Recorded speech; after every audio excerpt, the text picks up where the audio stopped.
Good afternoon, and thank you all for joining today's webinar, where we're going to debate the future of Greece. So my name is Ben May, and I'm a senior eurozone economist at Oxford Economics, and today I'll be chairing the discussions. So I think it's fair to say that Oxford Economics have a number of economists who have followed events in Greece and the wider eurozone very closely over recent years and have produced a lot of insightful research on the subject. And two of these economists, James Nixon, our Chief European Economist, and Gabriel, our Head of Global Macro Research, I'm pleased to say, join me here today to discuss the recent developments in Greece and their wider implications. So to get the ball rolling, James will spend about 5 minutes discussing this week's developments and what it all means for Greece's future. Gabriel will then look at some of the deeper incentives for Greece to stay or leave and the potential triggers that could eventually prompt a further escalation of the crisis. After that, we plan to discuss in a bit more detail about what all this means for Greece and the likely knock-on effects for the rest of the eurozone. I'm sure you'll all have lots of interesting questions, so if you send them to Adrian, the host, I will do my best to field them during the discussions. But obviously, for anyone whose questions don't get answered, feel free to contact me, James, or Gabriel after the debate. One final thing before we start, please could you remain on mute during the webinar to avoid background noise. So with that, I'll pass you over to James. Okay, thank you very much, Ben. So I'm going to kick off really with a little bit of scene setting, hopefully, to try and say a little bit about some of the broader issues in Greece and try and perhaps place it on a little bit of context, really with a view to sort of framing, in many ways, what we think the key issues are and where some of the differences exist between the Greek side and their European partners. So by way of background, to start really looking at what's been happening to Greek GDP, obviously we're several years into the crisis. We've seen really a knuckle-crunching adjustment in terms of the Greek economy. GDP down by a quarter, earnings have fallen by 16%. And on the right-hand side, some of the variables, things like housing investment, for example, has fallen by 93% peak to trough. So a truly, huge hole opened up in the economy. I think the real area where Syriza are coming from is really not so much acknowledging the pain that Greece has been through, but really a question about the future and what the future adjustment path is made. So the slide here, just looking at Greek GDP levels, is really sort of highlighting the difficulties of undertaking this kind of adjustment inside effectively a single currency or a fixed exchange rate regime, and running through this process of what's known as this effective nominal revaluation that you have to achieve inside the fixed currency regime. And what this is suggesting that, at least on the basis of our existing forecasts, for example, it will take another 10 years or so, even from where we are, before Greek GDP gets back to its pre-crisis level. And by then, we're really talking not so much about a lost decade, but a lost 2 decades. And essentially, that's something that is obviously extremely painful for the Greek economy to bear. We're talking about a situation where unemployment will probably take the best part of a generation in order to start to find jobs for everybody in the economy. Youth unemployment at this time is even higher at 50% of GDP. And there are real hardships for a lot of the populace in Greece with things like unemployment benefit, access to healthcare, effectively withdrawn, and there being no social safety net. So Syriza's point of view is really that this kind of forward-looking path, if this is the future for the Greek economy on the basis of continuing with the existing adjustment program, it's simply not acceptable, and it's not going to work. In many ways, one of the ironies, I guess, of where we are is that actually it looked as if Greece, having said that, was on the cusp of beginning to see a recovery. So we saw, for example, last year, GDP in Greece begin to increase 0.8% for the year as a whole, which is the first increase in 6 years. And actually, between March and October, the economy did manage to generate something like 90,000 new jobs. And you can see that business investment was certainly well on the way to recovery. One of the problems, therefore, is that with the uncertainty generated by the election of the new government, the desire effectively to seek a renegotiation of the existing bailout agreement, and all of the concerns and uncertainty about where those negotiations will actually impact, what we've seen is already quite a sharp decline in some of the economic activity. So you can see that employment growth has already dropped off in the most recent month. We obviously saw that GDP declined by 0.2% in Q4, and it's currently the case that tax revenues are falling short of their existing targets by something like the tune of €1 billion per month in December and January too so far.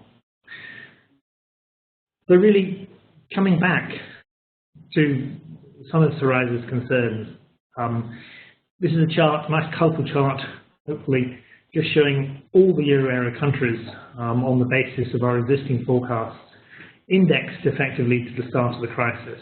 And what it highlights, hopefully, is that Greece there, right at the bottom of the chart, is way out alone. And really, the challenge really is that on the basis of these forecasts, it simply will not return to a situation where it is back, if you like, within the European family. Some of these differences that are beginning to accumulate will be permanent and will be carried forward into the future. So beginning to focus down on, if you like, some of the arguments about the existing fiscal constraints. Obviously, Greece at the moment has an existing debt stock of something in the order of 315 billion. That's about 175% of GDP at the moment.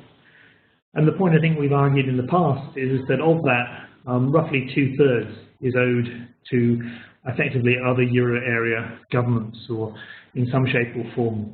And that's important because this is not debt that you typically very easily walk away from.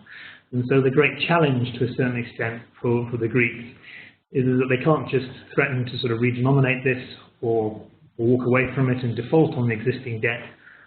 If they ever hope to sit down with their European partners at the same negotiating table, really they will be expected to honour a greater portion of this debt stock.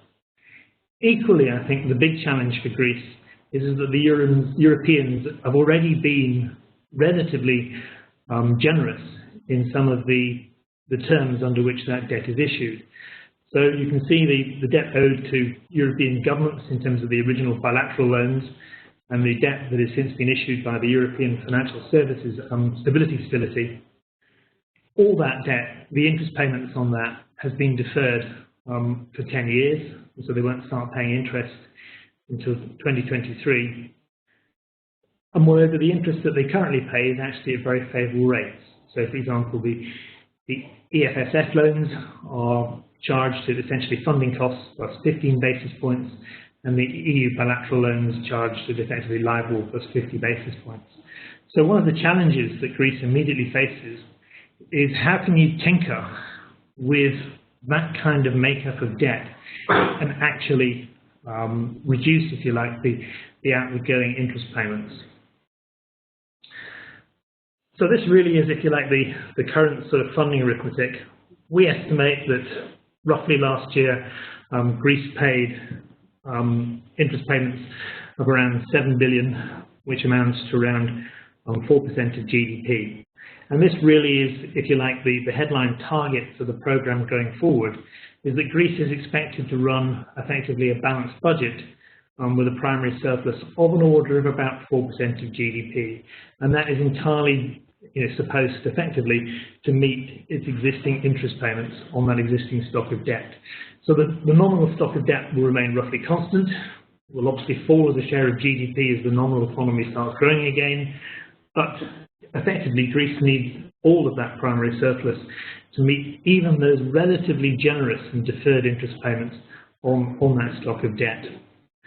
The problem, I think, and the first stumbling block for Greece and her international partners is that Syriza obviously has suggested that one of the terms they're looking for is the ability to reduce that primary surplus from 4% of GDP to around 1.5% of GDP. So that would be something like 3 billion euros a year in terms of interest payments. So that leaves them effectively with a gap, if you like, of around 4 billion euros a year of some of their interest payments that wouldn't be covered. And essentially, we can't see any way in which that can be done unless effectively Greece borrows more money. And effectively a third programme is put in place that has additional financing on an ongoing basis, and that will obviously lead to an increase in the debt stock and some of the issues around that. And at the moment, I think part of the problem from the European perspective is that there is very, very little appetite from the European side to lend Greece any more money. I mean, you can imagine, if you want for a second, just sort of think of this in sort of game theoretic terms, you know, what do you do, for example, if somebody whose opening bargaining position is, we'd like to discuss a debt haircut, comes to you and asks you to lend you a fiver. I mean, that is not necessarily the world's greatest sort of opening in terms of that sort of bargaining position. Finally, before I hand over to Gabe, really just to sort of highlight, if you like, where we see things stand on the financing side. This is a slide looking, for example, at the run of financing costs that Greece faces over the incoming months.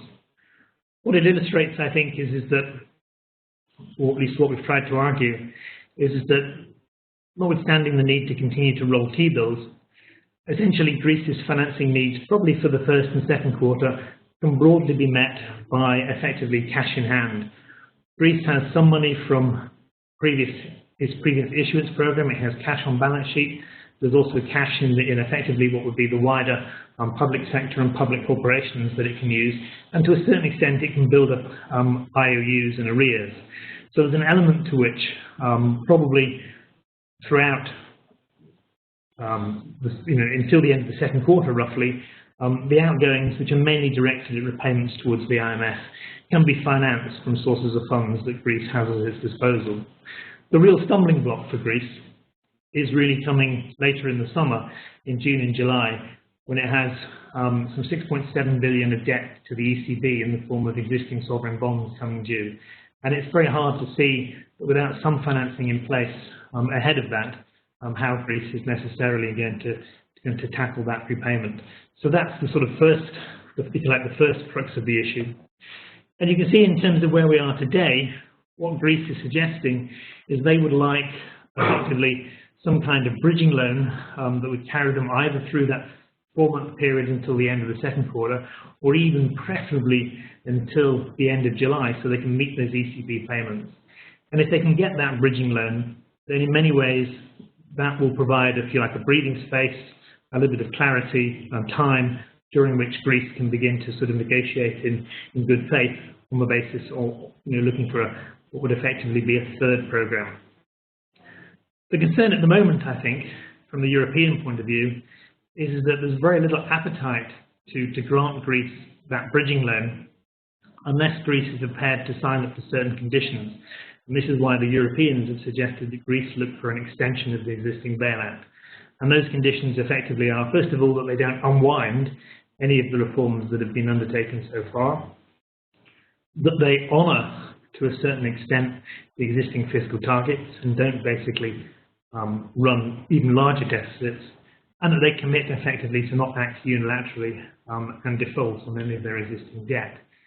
And at the moment, despite the sort of positive mood music and the suggestion that maybe tomorrow, for example, Greece will make a formal request for a bridging loan, there doesn't seem to be the sense that that gap is necessarily being narrowed. That as it may, I think in many ways, government financing aside, the more immediate constraint that Greece may face is on some of the financing for the banking sector. And that may be a much more pressing kind of time horizon.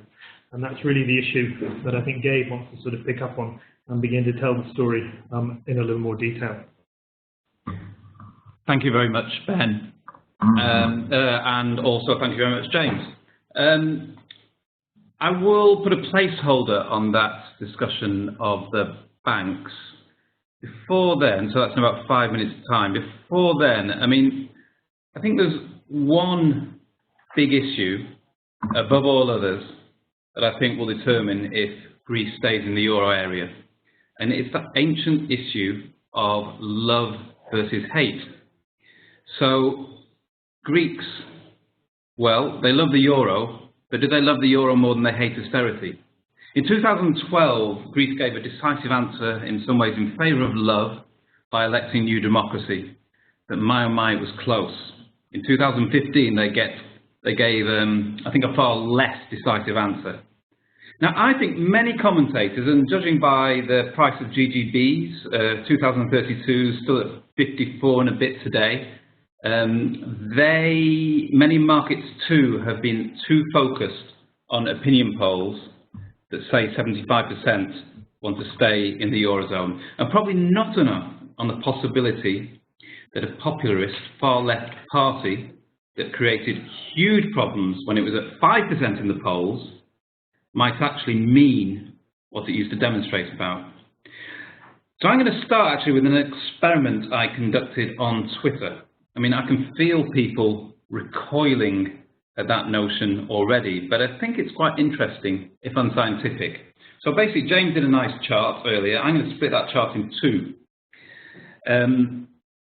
I put this chart up on Twitter yesterday, and actually I'm going to start with this one. I'm going to put this one up, and it looks forward 5 years. So these are IMF projections of the level of nominal GDP among a few key eurozone economies. I mean, look at Greece go, top of the pile. This is the economy that topped growth rankings in the third quarter of last year, a position James actually told me just before that they lost to Germany in Q4.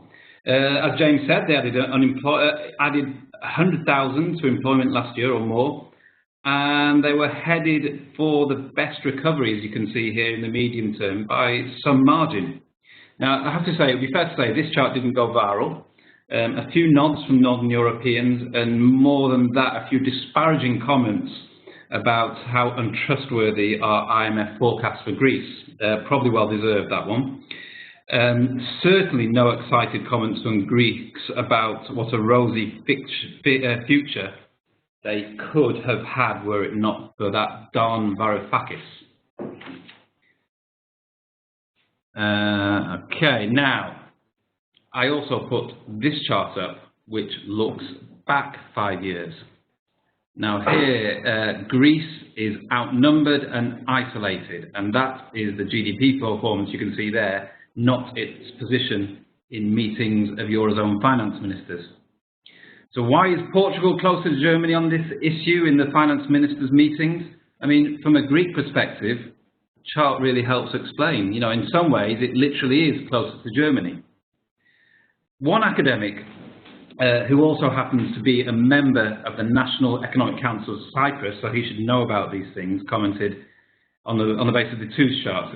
Guys, you forgot your basic economics. Expectations are adaptive to the past since we discount the future. And I think that is a good point well made. I mean, my take and interpretation of that is that the disconnect between uncertain expectations of gradual improvement on the one hand, and on the other, the likelihood that misery tolerance limits have been exceeded is really large. It's far more easy to place a weight on the first graph, this one, if you're sitting in London or anywhere in Northern Europe, than if you are one of the 50% youth unemployed James mentioned in Greece. Recall, after all, this was, I think, by far the worst IMF program of all time, which carelessly lost 27% of nominal GDP in terms of the projections during its early years. And just to put that in context, that is the equivalent of revising down US forecasts by the output of New York, California, and Florida.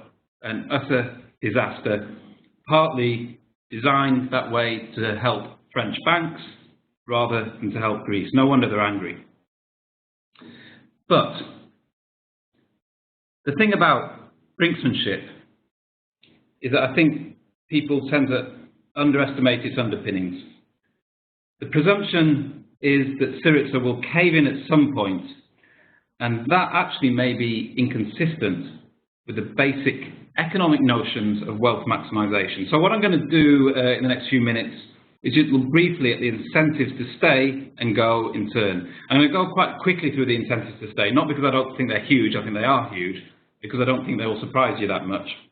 I mean, if there's an exit, the short-term financial dislocation will be absolutely horrific. An economy cannot operate without a banking system, and it would be utterly disastrous. The next point, recovery wrecking. I mean, James already went on to this, but green shoots really, I think, have been badly damaged by what's gone on since the election. Third, poor domestic institutions. I mean, I think this is a really important one. Greeks typically have little faith in either their politicians or their institutions. Very low on corruption rankings globally. In that regard, I think a typical attitude, well, listen, in spite of the suffering, it's better to stay with Brussels than to exit, leave us with our own politicians. I mean, maybe that's changing actually now with Syriza, but I think it's still a big factor. Another one is just dream shattering. The goal of integrating into the eurozone has been a primary political objective in Greece for several decades, and to give up on that must feel very, very painful indeed. And then more practically, EU grants, these have amounted to around 3% of GDP, at least for the last 6 years. Structural reforms. I mean, these are a prerequisite for Greece staying in the eurozone, but more generally, I think they're a prerequisite for Greece to become and remain a modern European economy.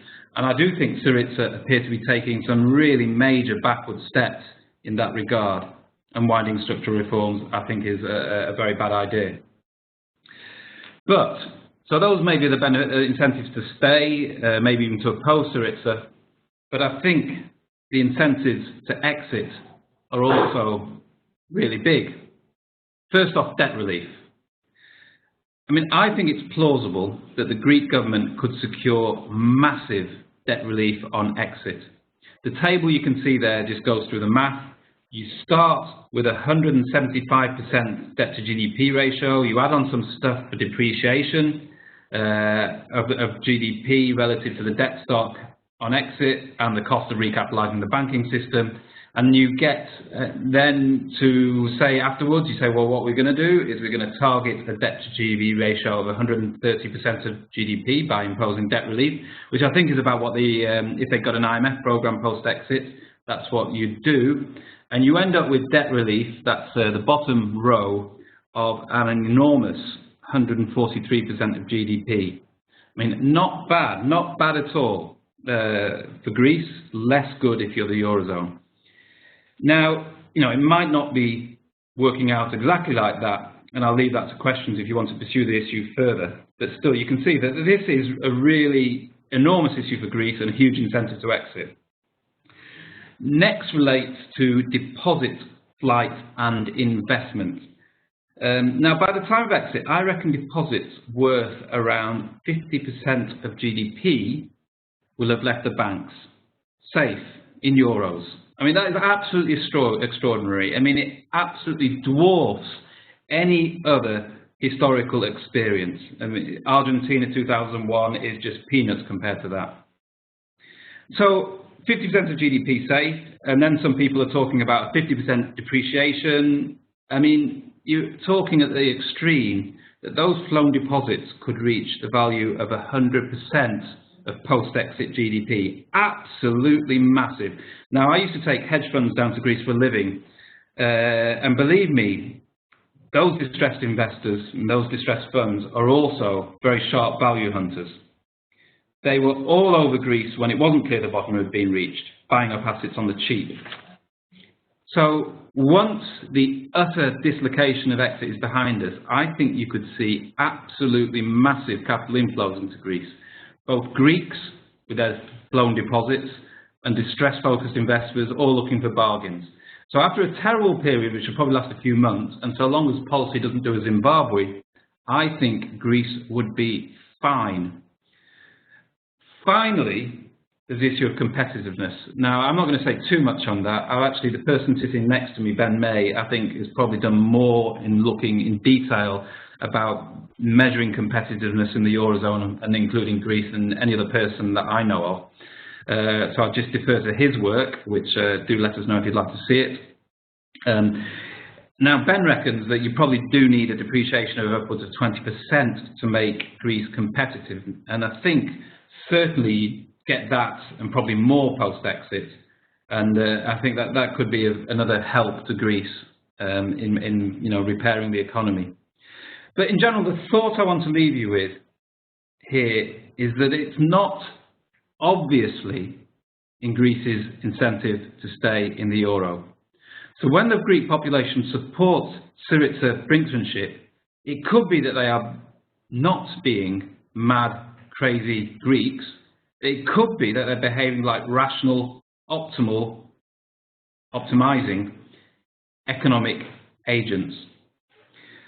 So, I mean, what I think is that the benefits of remaining in the eurozone I outlined above are huge, as are the benefits of leaving. Now, if you put two huge things on either side of a weighing scale, it's really hard to know which way it tips. But I think that it's probably closer than many people think. And I think this is the way to view the apparent intransigence in Greece's negotiations. It could go either way, but maybe they're not bluffing.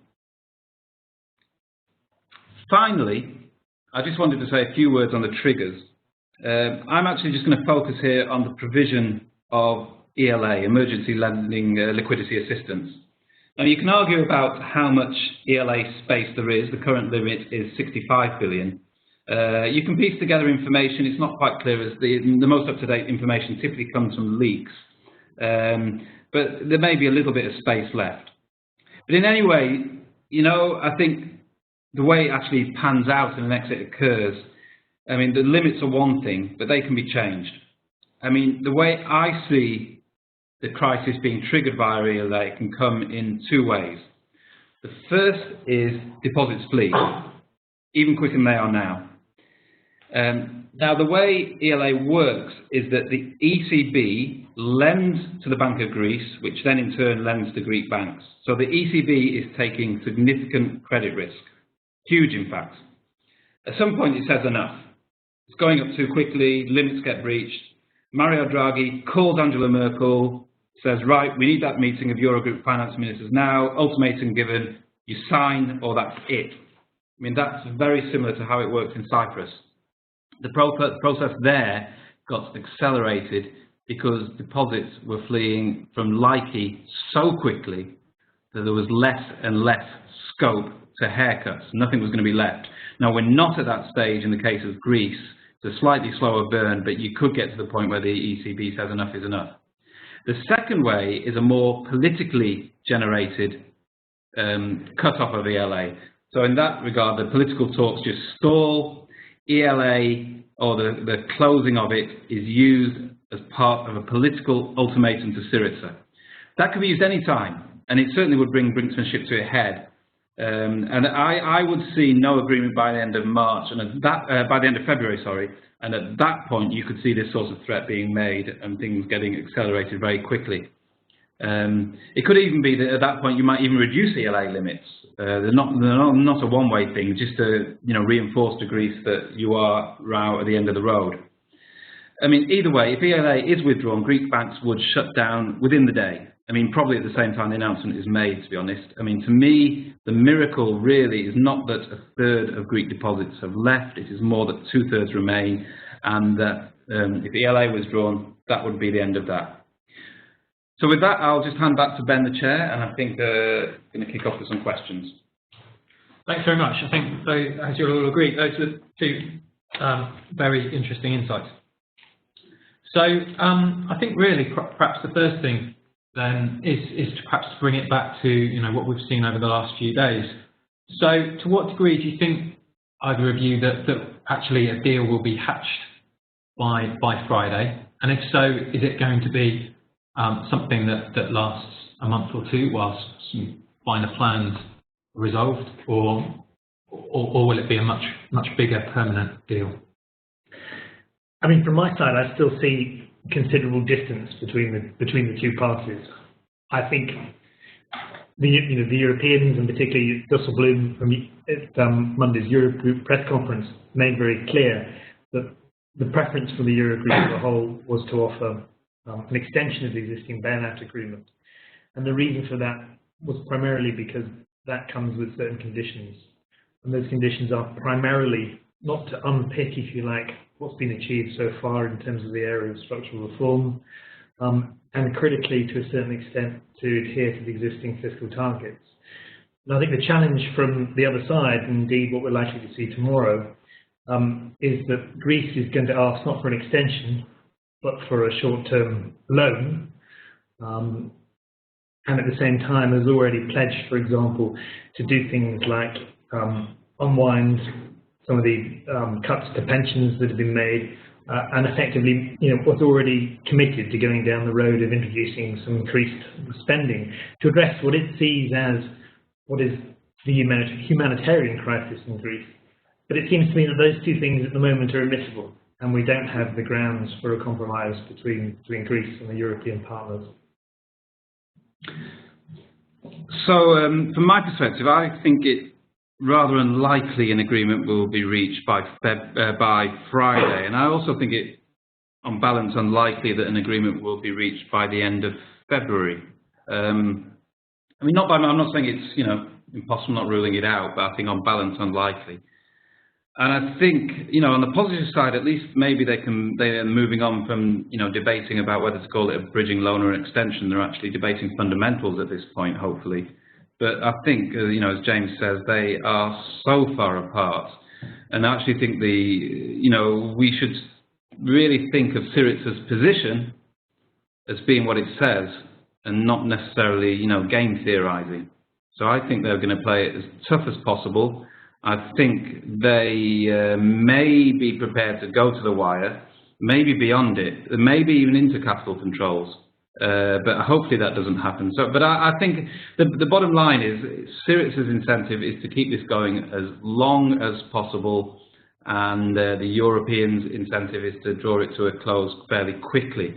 Now, there's a lot of parliaments breaking up shortly. If Syriza can get them into that phase, it's going to be very difficult for them to make a big political decision. So I think no for Friday, probably not by the end of February, and then it's going to start reaching ahead rather quickly from the political side. Thank you. I mean, to me, I think the interesting conundrum is that essentially, in order for Syriza to get that aim of looser fiscal policy, which seems something that that they're unlikely to back down on, they're going to need more loans, and that seems to be the real stumbling block. But to what degree could we see, or what mechanism do you think could it be that we perhaps see Syriza's position collapse and perhaps New Democracy riding to the rescue? Is that something that is in any way plausible to bridge the two sides? I mean, if I had one baseline scenario, it would run as follows: that an agreement is reached, and then the implementation of the program is very disappointing. In that regard, I think it was very difficult for, what Samaras achieved in terms of austerity, managing the process, putting up with all the opposition, was, it's skillful and determined. I can't see Syriza doing that. So I think the program will go off track, even if it will be agreed, probably it will go off track. And then you're in a phase where you could easily go into capital controls at that point. And when you go into capital controls, I would imagine Syriza would call a referendum pretty quickly. And at that point, the Greek people will have to decide. And, their support has been so far very solidly behind Syriza. I mean, it's strengthening. Syriza have a very strong constituency behind them. But the other thing about that constituency is that constituency thinks Syriza are going to succeed, whereas I think most people think they're not. And so what happens when they don't, when and if they don't, and what happens if there are capital controls? And the Greek people themselves have to decide. Probably at that point, I think New Democracy will be voted back, because I think Greek people will still love the euro more than they hate austerity. And then you get it implemented, and it'll be very difficult. But there's not much in it. The scenario I've just described is still very low probability, even though it's my baseline. No, I mean, I wouldn't really deter from much of that. I mean, I think the issue here is that we're not going to see a sort of a New Democracy return in the short run. I think Syriza have a great deal of political support. If anything, that political support has strengthened since the election. There's a lot of support for the way they're handling the negotiations. And I think what that means is that this is effectively something that has a lot further to go in terms of potentially going to the wire. If we can't get an agreement on some kind of bridging finance. What that will mean is that effectively Greece has to effectively do amend for the next 3 or 4 months, and negotiations will start on effectively a third bailout program, which will enable both sides effectively to go through, if you like, the existing memorandum of understanding and highlight exactly where they do or don't disagree. And it has to be said that there is scope for a compromise if you go down that road to the detailed negotiation process. Because of a lot of things, as Syriza himself has said, that they are keen to do and keen to tackle that perhaps the last administration didn't do. I think the stumbling block will really come down effectively to the deficit targets. And it's hard to see at the moment what Syriza will be able to put on the table. What is in return effectively will be more money and more lending.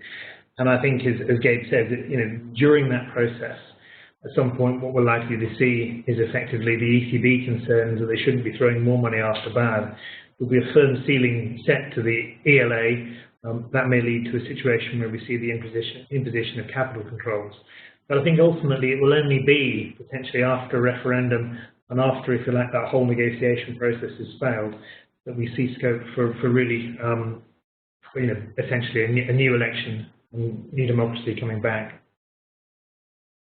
Okay, so maybe we can move on to something slightly different now.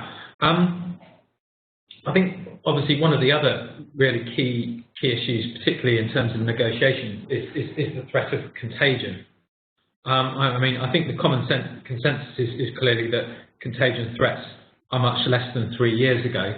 To what degree do you now think that those contagion threats are completely manageable and if you like, a non-issue, as it were, for the rest of the eurozone?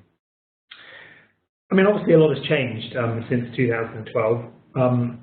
I think we believe that the direct linkages in terms of some of the assets that are held outside Greece are now much, much smaller than they were. And critically, we've moved to a world in which the ECB is prepared to undertake quantitative easing in a quite blanket kind of a fashion. So there is an element to which, if there were a Greek exit and there were a significant amount of contagion, the ECB has a fairly set of heavy policy instruments with which it could respond to some of the market uncertainties and market volatility that generates.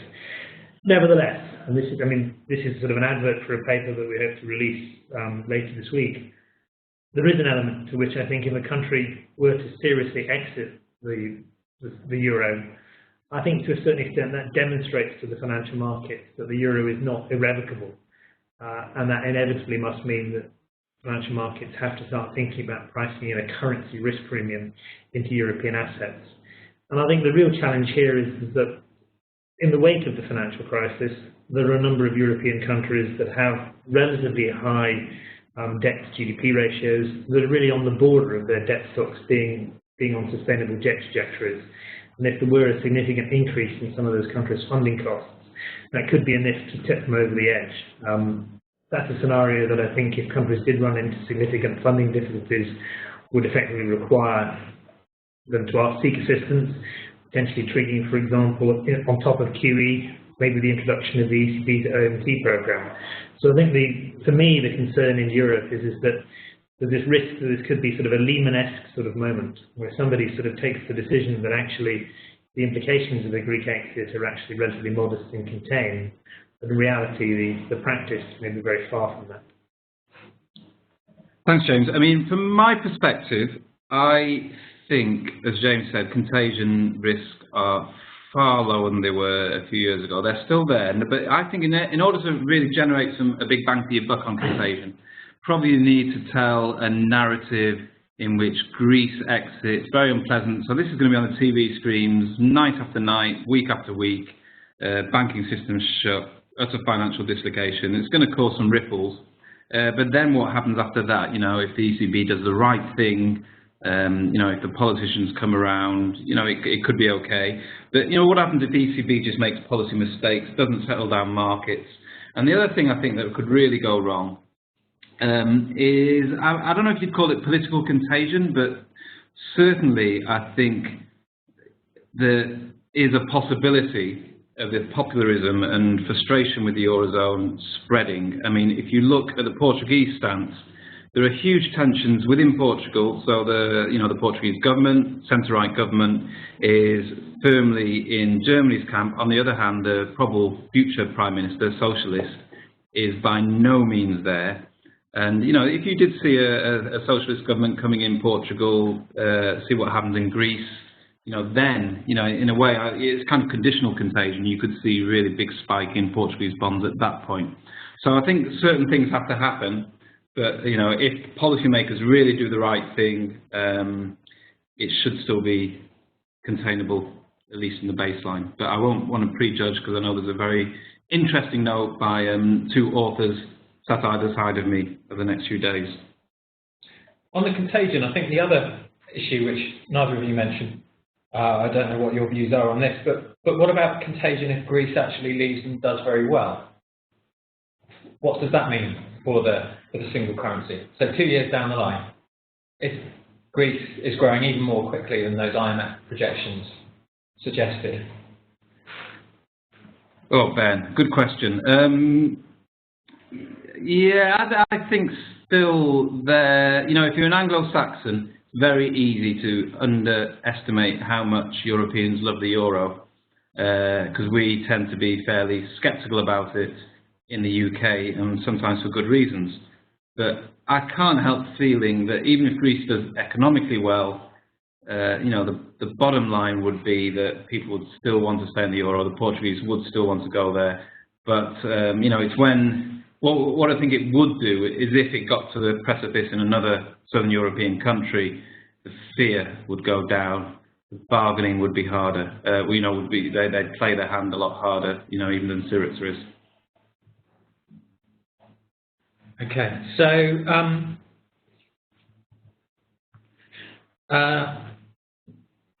with that in mind, I guess I think one of the things we talked about a lot is Syriza and their desire to reverse structural reforms.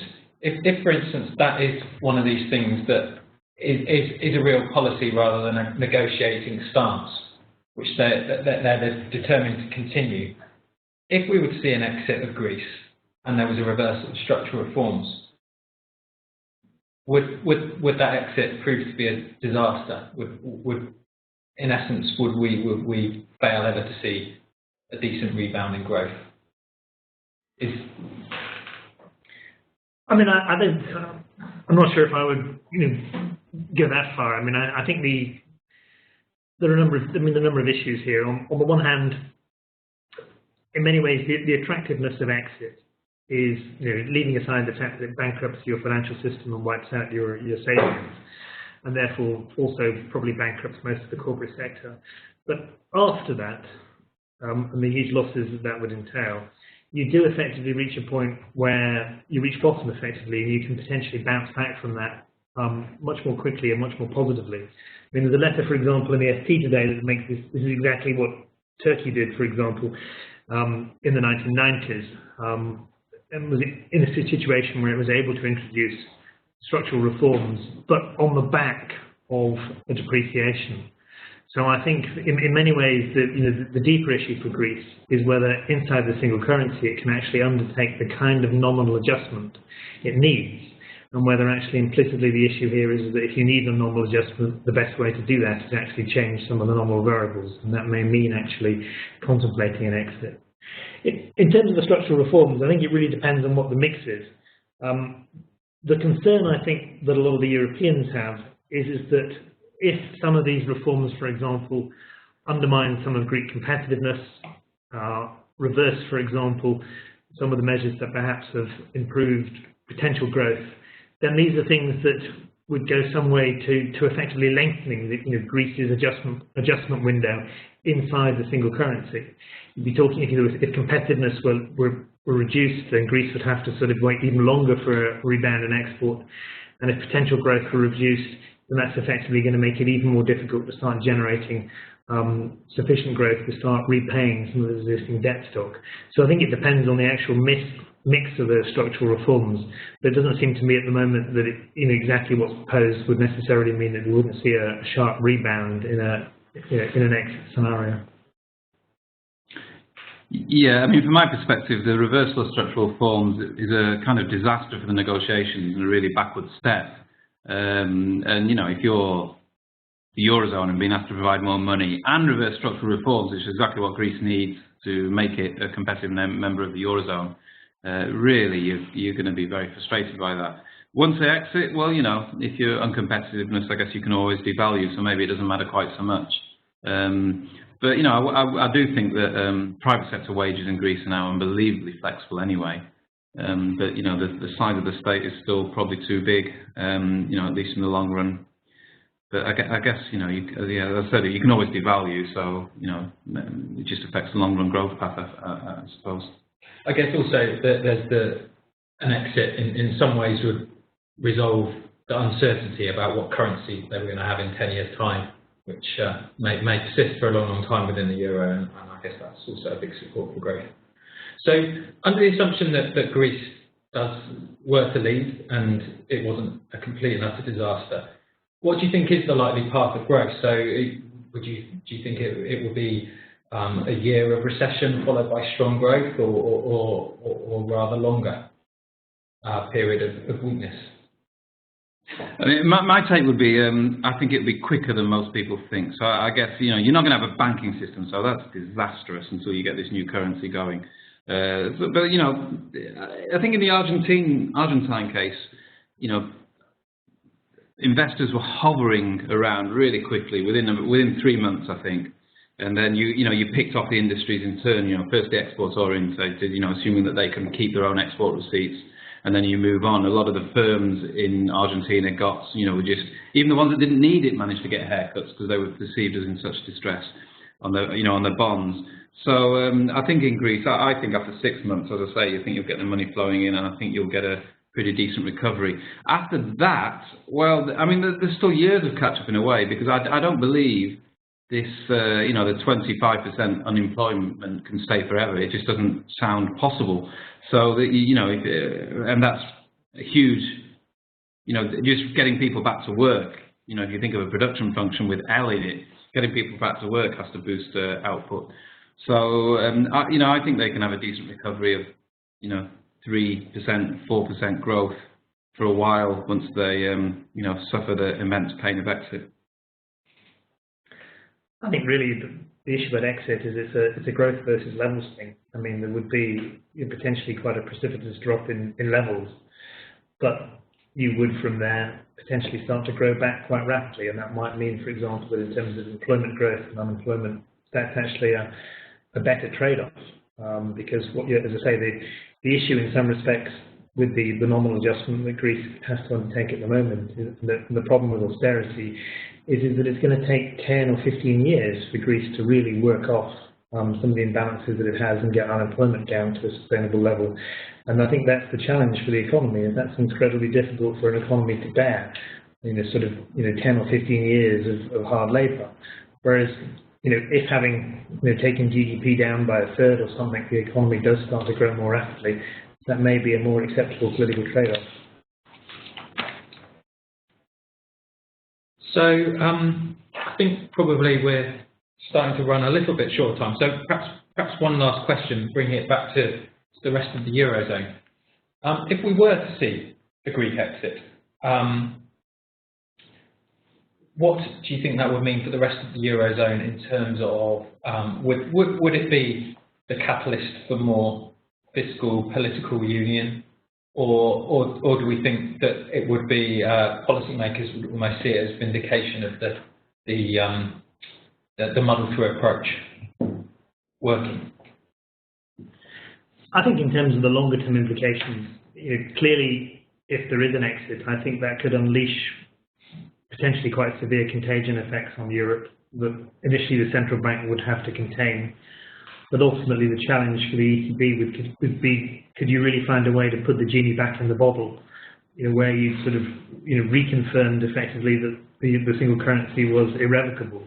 And I think really the only way you could do that is probably by making some significant improvement on the road of turning the euro area into a full fiscal union. And at the moment, in terms of the political sort of back of Europe, it's very clear that in order to do that, we would need greater political integration. So it may well be that if we do arrive at the unfortunate sort of circumstance of a Greek exit, that one of the things it triggers is that sort of political catalyst for further integration.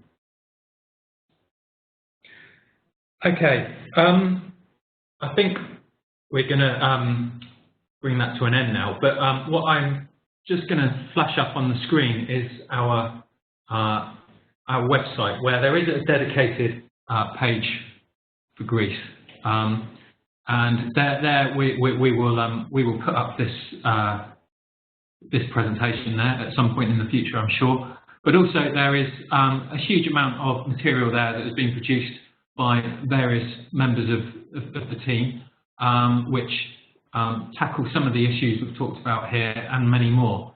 So I'd certainly urge all of you to have a look there if you want to see some more in-depth analysis on Greece.